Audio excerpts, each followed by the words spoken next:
This is a rare time where you're going to have potentially, even from 4,600 level, potentially a 50% or more move in the S&P and the Nasdaq and the Dow.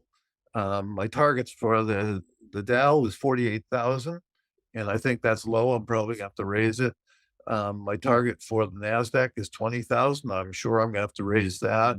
Yeah, well, it extremely excites me because a reflection from my personal sort of research and analyzing of markets. It's only really been through these last 5 years, and when I look at precious metals, it's been that exact point that you allude to, this consolidation, and I've never really experienced it. I know a lot of people in the sort of new age investors have never seen it. They've always heard about it, and there's almost this bubbling enthusiasm of when it does happen, what's going to look like for all these new investors that are coming through, but.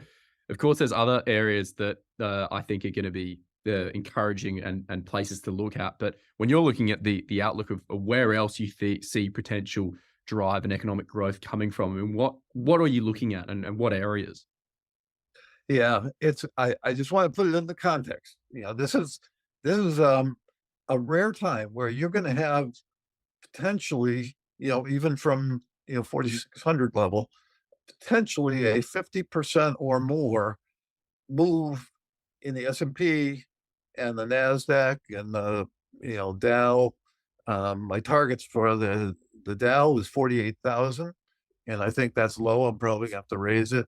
My target for the Nasdaq is 20,000. I'm sure I'm gonna have to raise that. And even the Russell 2000, the small caps, I have a target of 3,000, which seems insane. Everybody's been bearish the Russell, but it's starting to move. Um, but the context I want to put this in is that all happens. If you might even see that in the first quarter, if not certainly second quarter. So that's what I mean by melt. It'll be vertical. It'll happen fast if I'm right. Um, and so it's not a long cycle. I mean, we're not talking about a bull market that's gonna. It's the reality is it's the amount of return you would see over even in a good bull market over 4 or 5 years, right? Or Mm, certainly 3 or 4 happening in less than 6 months is what I'm thinking. So you have to put it in that context because right behind that, as I say, I'm forecasting a global bust. What we're moving, what's right now looking like a soft landing, I think is going to be a hard landing, and ultimately a global bust. Second half of next year uh, might happen sooner, but I think something like that in terms of timing, and it'll be accompanied by what I think is potentially an 80% bear market in stocks. So you have a conundrum in that you have what looks like 3 or 4 years worth of returns coming in a hurry, but it's mm, very high risk returns because mm. if I'm wrong or if people miss it and it turns, the other side could be pretty quick. Yeah. And so you really have to understand the environment we're in and not just look at it as, market's going up and momentum strong and I'm bullish. You Mm, have to realize there are risks because we are late in the cycle. Um, the reason we're getting this, like I said, was because almost in an unprecedented way, the herd all joined in one direction. They all got bearish all together and positioned their portfolios that way. And then in a very short time, because the tightening is going to end and they're going to be surprised that inflation is coming down faster than they expected, they're going to say, "Hey, that war is behind us. We got to get in." They're all going to make that decision in a with short 2 or 3 month period. mm, And then it's like the road runner running off the cliff. It's like, whoa, what did we just do? yeah. Um, so, again, these markets can play out a little differently. I don't pretend to have, some ability to precisely tell you exactly when, or, I've been beat up on Twitter plenty of times for thinking it could happen sooner and it didn't. So this can all stretch out more, but no matter how much it stretches out, it's gonna be fast. I mean, like I said, I think it's first quarter top, but it might stretch to second quarter. Um, so in that context, what do I like or not what do I like, but what do I see? Because I'm a strategist, not Mm, an advisor. What do I see out there that will probably lead in this? I think, as I said before, the semis will continue to lead. I think home builders surprisingly will continue to lead. And part of that is because, um, you know, I think it surprised everybody. Again, I was bullish the home builders this last year, um, and talked about them outperforming. And that was kind of flew in the face of what would be the intuitive belief, which would be that rates are rising, mortgage rates are rising sharply over here, and went as high as 8%, and it was going to shut down housing. But the home builders, because there's so little supply over here, because most people are sitting on their homes because they have low rate mortgages, there wasn't much for sale.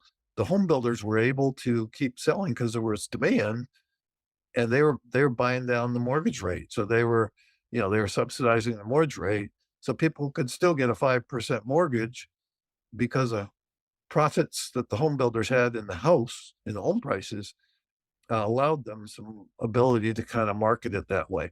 So the home builders had plenty of demand, despite what was really hurting the housing market. So I wasn't, if you were a realtor, I wouldn't necessarily say you were in a good period because it's things slowed down. But if you were a home builder, you were in a niche, where you could, there was limited supply of houses, and people went and said, "Hey, I'm better off buying a new house. I get this mortgage rate. It's the house I want."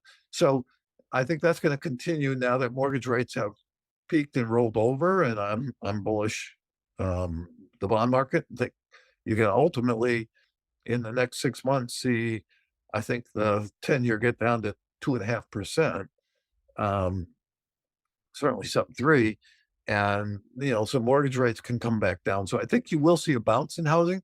My guess is we've seen the peak in housing in the U.S. Again, I'm always speaking U.S. Anyway, I know yep. you guys have a very robust real estate market over there, but I do think that um, home builders are going to continue to probably do pretty well here for the next few months.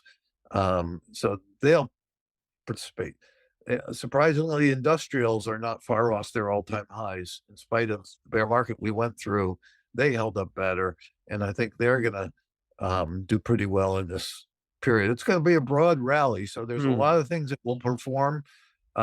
Even the laggards like utilities and healthcare and financials, I think you'll see will perform. The outperformers are, I think, the um, commodity producers, the industrials, um, semis.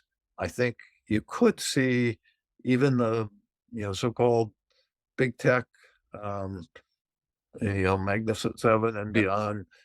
Even those, I think, will continue to perform pretty well.